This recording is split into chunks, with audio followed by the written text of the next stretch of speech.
You saw her eyes before they saw you. Not the color, the hunger. The kind that waits behind the curtain, pretending to be innocent. But you didn't move. You didn't smile. And that silence made her tilt her head just slightly, as if trying to decode a language she didn't remember learning. You've felt it before, the moment when you don't chase, and suddenly the world leans closer.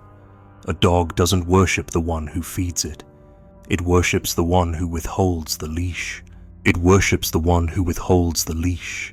Somewhere, deep in her instinct, she knows a man who governs himself is a man no one can own. She will test it with softness, with sweetness, with storms. But you must not flinch. If you flinch, you become her toy. If you hold, she breaks not in anger, but in awe. She won't say it. She'll call you cruel, cold, even stupid. But her body will betray her. Her silence will kneel before yours. Her longing will crawl back, begging for a boundary to obey. You were told to be kind. You were told to be soft. But you were not told the truth. She does not want what comes to her. She wants what stands still when she reaches. She wants the fruit that does not fall. The moment your hand reaches toward her, something dies in her.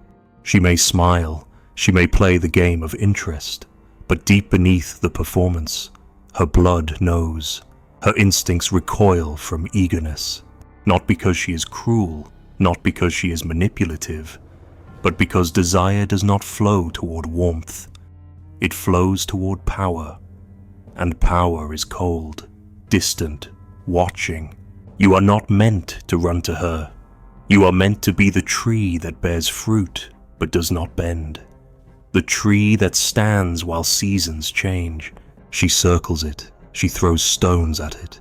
She even paints her face to mimic the shape of the moonlight dancing on its bark. But it does not move, and so she returns, again and again, drawn to the stillness that makes her own chaos visible. You were not told this. You were told to compliment her, to hold her pain, to anticipate her needs. But she already has a mirror. She does not want another. She wants the abyss, the one who sees her but does not flinch, the one who touches her soul with silence. She does not kneel because you hold her. She kneels because you don't. Because in the presence of your restraint, she becomes aware of her own excess. Because when your gaze does not beg, it becomes a law. And she obeys not because she is weak, but because something in her remembers what it means to bow to something stronger than impulse. She will not tell you this. She may mock you for not chasing her. She may call you arrogant, even broken. She may provoke, withdraw, offer you glimpses of softness, only to snatch them back. But these are not punishments. These are rituals. She is waiting for you to fall, to show need, to abandon your throne. And if you do, even once, she will devour you. Not because she wants to, but because she must. The feminine tests the masculine not to destroy it, but to confirm it exists. And if it fails, it becomes another echo in her long corridor of forgotten boys. Do you remember the first time you held back? The first time you wanted to speak, but didn't? And she leaned in, not with her body, with her soul. That flicker in her eyes, that ache of not being able to predict you, that moment when she realized she was not the center of the fire, but merely circling it. That is the seed, not dominance, not aggression, but refusal. Controlled, elegant, unshakable refusal. It is not anger, it is not cruelty, it is the silence of the sword that does not need to cut to be feared. You must understand the power of inaction, the seduction of no response. She thrives in the emotional storm, but if you become the storm, she vanishes. You do not compete with her, you contrast her. She rages, you remain still. She weeps, you offer no answer. She tempts, and you do not twitch. That is what draws her back. That is what makes her crave. Not your love, not your sweetness, but your unavailability, not as a tactic, not as a mask, but as truth, because you belong to something higher, something she cannot name, something that does not bend to her. She might ask about your past, your pain, your needs. Do not give it freely. Mystery is not deception. It is the architecture of reverence. Once you explain yourself, she sees the blueprint. Once she sees the blueprint, the myth dies. And no woman makes love to a man. She makes love to a myth. If you give her your softness before she's earned your stillness, she will reject it.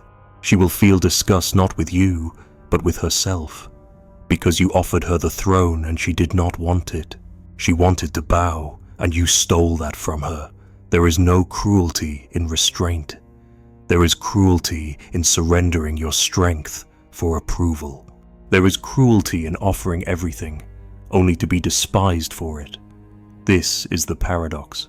The more you give without testing her soul, the more she punishes you, not with words, with withdrawal, with disinterest, with absence, because her desire was never for comfort. It was for challenge, for awe, for the man who walks away from her beauty because he has seen something more beautiful, a vision, a discipline, a mountain within himself that she cannot climb, but longs to be chosen by. You have been trained to apologize for being unmoved, to soften every silence with a smile, to offer softness before being asked. But in doing so, you rot the very roots of what she secretly craves. You become the fruit that falls too early, sweet but discarded. She does not remember the fruit that gave itself. She remembers the one she could never quite reach, the one she returns to in dreams, the one whose shadow shaped her longing. Every man wants to be desired, but not every man dares to be distant. Distant not as a strategy, but as a state of being. Distant not from love, but from need. Distant because your soul is not for sale, not even to the most beautiful storm. You must stand like a temple, not a marketplace. You must become sacred, and nothing sacred is desperate to be understood. If she walks away, let her. If she cries, witness it. If she turns cold, turn colder, not to punish, not to win. But because the moment you melt before the ritual is complete, she will lose respect, and once respect dies, no amount of affection will revive her desire. This is the first law, not seduction, not manipulation, but control of yourself, of your hunger, of your impulse to reach. You do not chase, you do not explain, you withstand. And in that restraint, the truth reveals itself. She does not kneel to the man who touches her soul. She kneels to the man who doesn't, until she begs him to. She stands close, just near enough to feel your breath. Her eyelashes blink too slow. Her voice drops to a whisper soaked in honey. Every curve of her body is a question. Will you forget yourself for me? She does not want an answer. She wants to witness it. The fall, the flicker, the man who burns for her and melts in his own flame. But you don't. You remain. You do not devour her. You let her orbit, like a flame circling a mountain too ancient to catch fire. And this is what terrifies her, what awakens her, what breaks the mirror she carries in her mouth. She's used to men folding. She's used to eyes that flicker, hands that tremble, breath that quickens when her shadow crosses the room. She's used to being the end, the reward, the climax. But when she meets you, the man who sees without consuming, she feels exposed. Not because you strip her, but because you do not need to. You stand unmoved, while her winds rise. You are the fire that heats without burning, the warmth that does not beg, the sun that does not chase. And so, she begins to shed, not clothes illusions. Every gesture she makes becomes a confession. Every silence becomes a plea, and still you do not flinch. Not because you are cruel, but because you are clear. You are not here to be seduced. You are not a boy reaching towards softness. You are a man holding a center. You do not ask her to stay. You do not ask her to feel. You do not ask her to love you. You are not asking for anything. You are offering the absence of hunger. And that is what starves her soul into surrender. She may scream, she may cry, she may break things that never belong to her. But if your fire remains contained, if it does not spill into need, she will return. Not with flowers, not with apologies, but with reverence. Because only the man who holds his flame behind his ribcage untouched, untamed, can lead her into worship. And she does want to worship, not because she's weak, but because she is wild. And wildness bows not to tenderness, but to command. Not command of her, but of yourself. You are not the storm.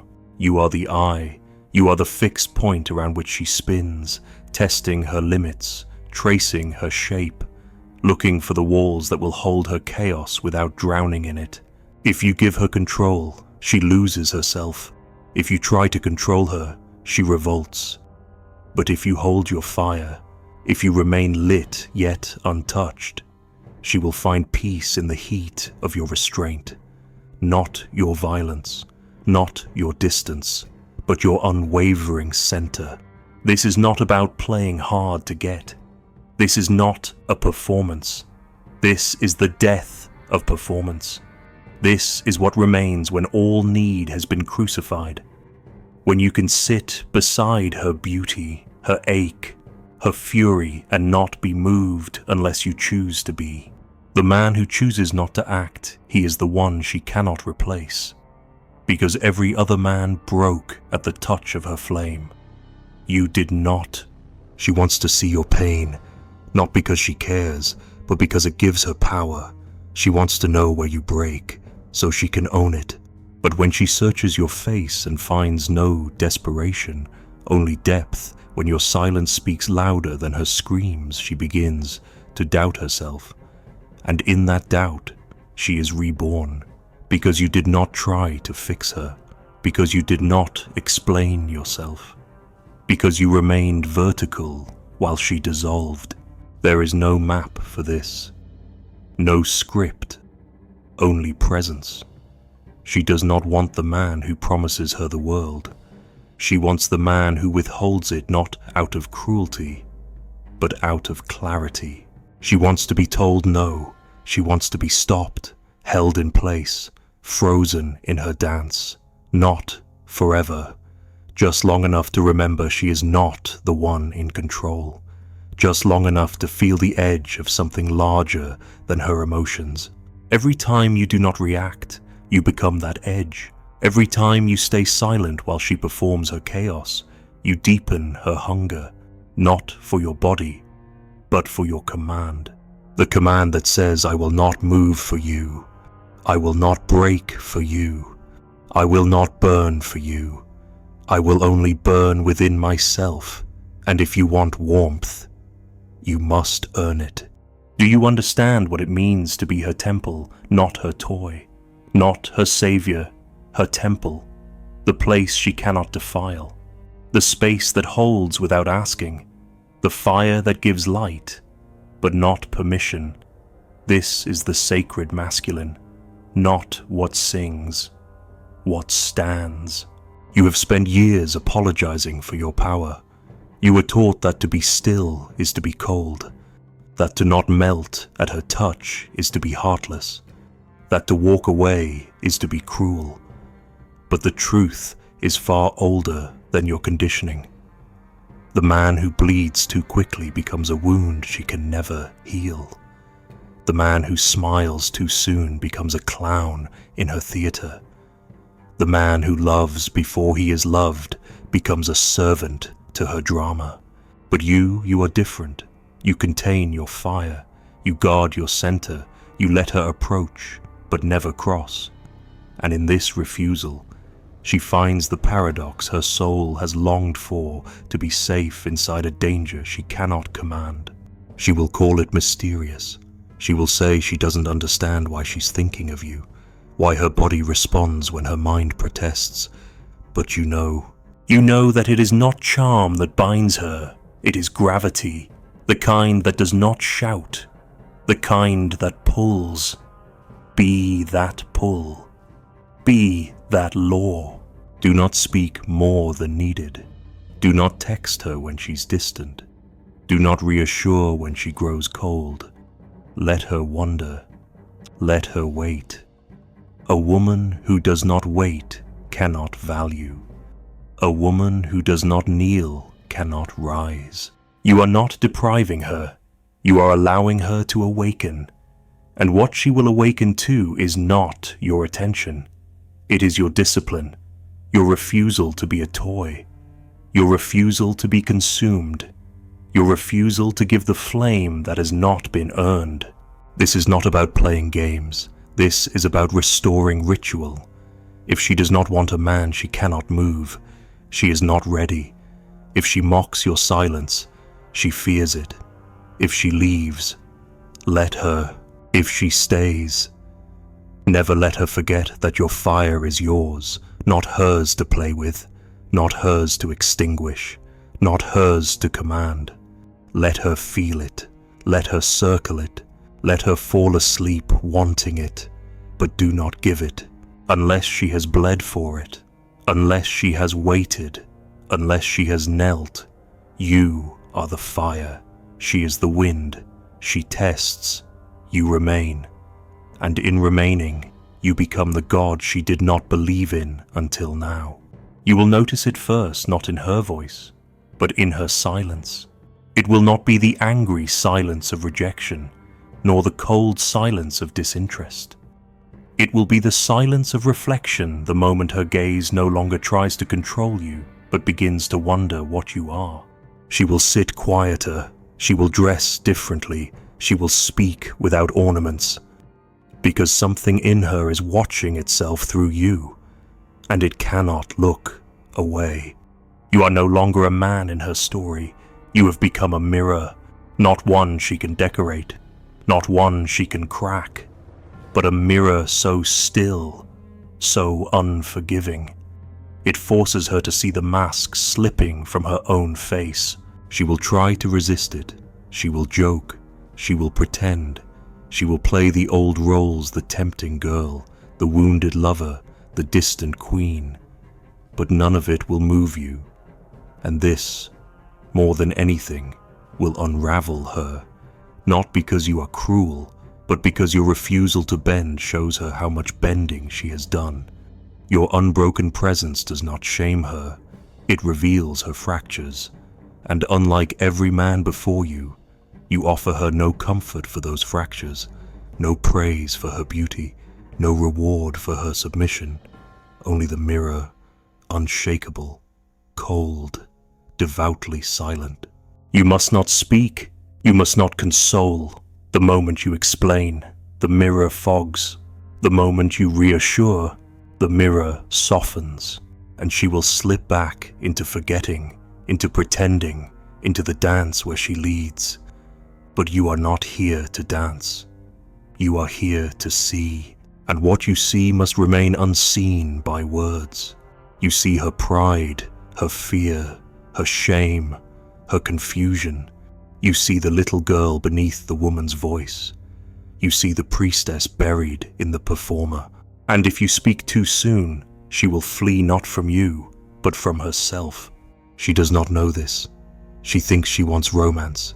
She thinks she wants closeness, but what she truly wants is annihilation, not of you, of herself, of every illusion she's used to keep power in her hands. She does not want to win. She wants to lose, not to be degraded, but to be disarmed. She wants to fall to her knees not because she was forced, but because something in you stood so still that she could no longer justify standing at all. You are not her equal. You are her undoing, not through domination, but through reflection. You hold nothing over her. You simply refuse to let her hide. Every test she throws, every drama she constructs, is a desperate attempt to distract you from what you already know she is terrified of being truly seen. And when you refuse to engage, when you offer her nothing but your undisturbed stillness, she must face herself in the silence. This is not seduction. This is revelation. You are not drawing her closer. You are pulling her inward. And the deeper she falls into your stillness, the more her persona begins to crack. Not because you destroyed it, but because it cannot survive in your presence. You do not entertain her shadows. You do not dance with her chaos. You simply remain like a stone in the middle of a flooded room. She cannot move you, and that impossibility becomes the one thing she can trust. She may rebel, she may leave, she may find 1,000 lesser men to flatter her, to desire her, to need her, but she will return, not because you asked, but because your absence weighs more than their presence. You do not haunt her with words. You haunt her with the memory of not being able to change you, and that memory will wrap itself around her every desire, until nothing else satisfies, until no kiss feels real, until no hand feels strong, until your silence echoes in every mirror she dares to face. You are not the man who needs her. You are the man who reminds her. Of what? Of the hunger she has buried beneath performance, of the ache to surrender, of the craving to be led not by force, not by manipulation, but by gravity. You are gravity, the center that does not move, the sun that does not speak, the altar that does not plead for offerings. And for once, she is not being seduced. She is being summoned. Not every woman is ready. Some will shatter themselves against your silence and call you names. They will say you are narcissistic, emotionally unavailable, afraid of love. But what they truly fear is the collapse of the illusion that has kept them adored but never awakened. You are not here to be adored. You are here to be unignorable, and that means letting them rage, letting them leave, letting them choose comfort over truth. You do not chase, you remain. And when the one who is ready arrives, you will know, because she will not play, she will not perform, she will not test, she will tremble, not out of fear, but because her body knows she is being watched, not as an object, but as a soul. You will not touch her, you will not flatter her, you will not try to win her. You will simply hold the mirror, and she will come undone not because you demanded it, but because the truth never asks twice. This is your path, not to control women, not to seduce them, but to unmask them by refusing to unmask yourself. You are the unknown, and in the unknown, the false self cannot survive. You do not react, you do not chase, you do not explain, you reflect. You remain. You become the mirror she cannot shatter. And in the moment when she finally stops fighting, when she no longer needs to be worshipped or feared, she will kneel. Not to your body, not to your mind, but to the truth you refuse to betray. She will touch your chest not to own you, but to feel the pulse of a man who was never hers, a man who needed nothing from her, a man whose silence made her see herself, a man who never moved, and because of that, moved her more than anyone else ever could. There is no reward for holding the mirror, no applause, no embrace, only the quiet sound of her footsteps, returning, not to possess you, but to place something at your feet, something wordless, something ancient. She does not speak, you do not move, but the silence between you glows like an altar no one dares name.